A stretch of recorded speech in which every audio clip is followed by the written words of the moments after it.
possible to be saved. If you'll notice, though, too, what is Joseph doing? Joseph is a beautiful type of Yeshua because he's not only gathering it, but he's putting it, he's saving it. That's what happens to the believers. They're saved and they're put away, set aside. And when the 7 years is up, the harvest is over. Joseph was in Egypt during the time of great plenty. Yeshua turned, the gospel of Yeshua turned to the Gentiles and went to all the world. And the gathering of God's elect from all the world, from every kindred, tongue, and nation, has been saved during that time. But when that 7 years ended, in this case here, when the last church age comes to an end, it's over for the Gentiles. There's no more gathering, no more reaping. Now here's what's also interesting. When the 7 years ended, where is Israel? They were in their homeland. The whole time while this famine is, or not famine, but while all the plenty, the great times are going on in Egypt, Israel is in their homeland at the time of the end. In other words, when the 7 years was over, we find that they're in their homeland. All right? They sold out their brother. And even though they sold him out, like Joseph, remember Joseph, not Joseph in Egypt, but Joseph, the adopted father of Yeshua, as I said to you, he had to adopt Yeshua as his own son. And the adoption is greater than a natural son. So no matter what he does, he can't give him up. No matter what Israel does, Israel cannot give up the fact that Yeshua is a son of Israel. They can't give him up. And we find that when God is basically, the 7 years of plenty, when he's done dealing with the Gentiles, Israel is in her homeland. And here's what I found very interesting. Chapter 42, verse 1. Now when Jacob saw that there was corn in Egypt, Jacob said unto his sons, why do you look one upon another?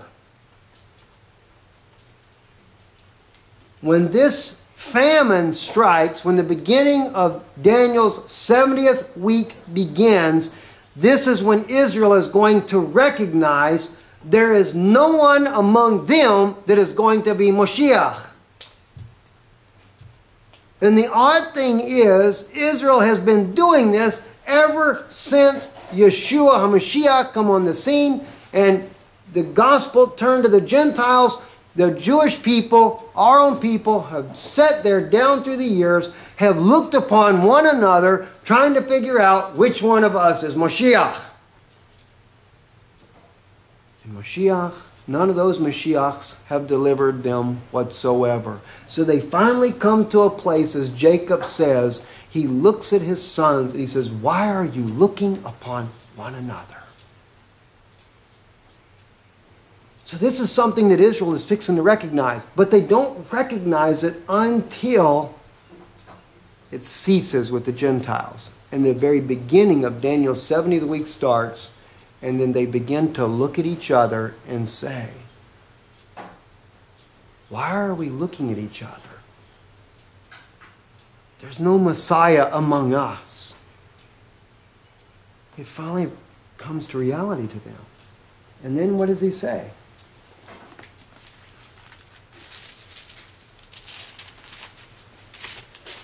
Verse 2.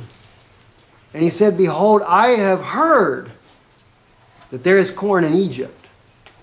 Get you down thither and buy for us from there, that we may live and not die. They recognize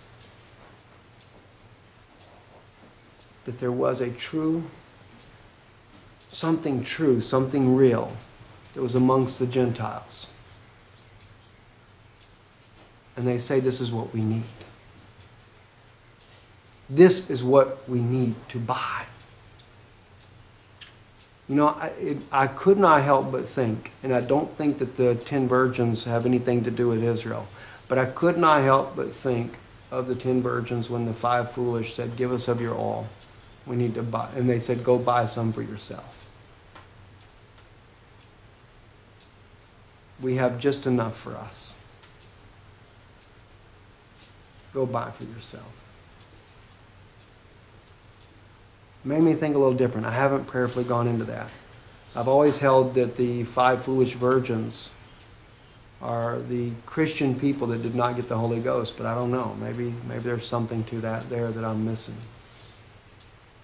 I'll have to pray about that and see how the Lord leads on that.